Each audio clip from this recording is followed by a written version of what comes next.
মা ইলিশ রক্ষায় মেঘনা নদী সহ বিভিন্ন নদী ও সমুদ্র উপকূল জুড়ে কোস্ট গার্ডের কড়া নজরদারি চলছে।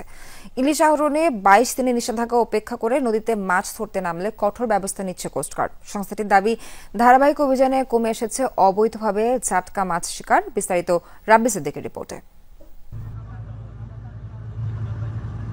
ইলিশের প্রজনন মৌসুম, মা মাছ রক্ষায় চাঁদপুর সহ উপকূল জুড়ে কঠোর নজরদারি চালাচ্ছে বাংলাদেশ কোস্টগার্ড।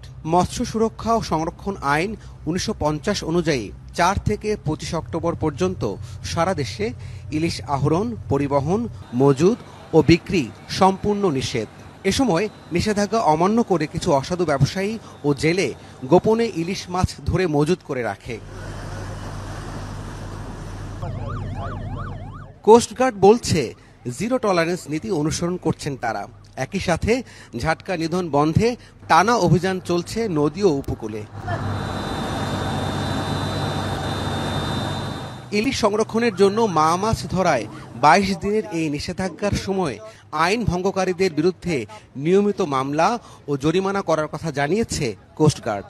বিধিনিষেধ কার্যকর করতে নদী ও সমুদ্র উপকূলে গোয়েন্দা নজরদারি বৃদ্ধি করা হয়েছে এবং দিনরাত ২৪ ঘন্টা আমরা টহল কার্যক্রম পরিচালনা করছি এবং সাঁড়াশি অভিযান চলমান রেখেছি। এই অভিযান পরিচালনার সময় আইন ভঙ্গকারী সবার বিরুদ্ধে যথাযথ ব্যবস্থা নেওয়া হবে।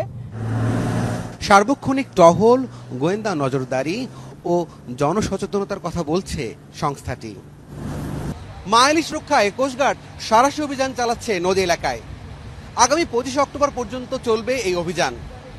আর আইন অমান্যকারী জেলেকে শাস্তির ব্যবস্থায় আনবে বলে জানিয়েছে কর্তৃপক্ষ। রাব্বি সিদ্দিকী, যমুনা নিউজ, চাঁদপুর, মোহনা।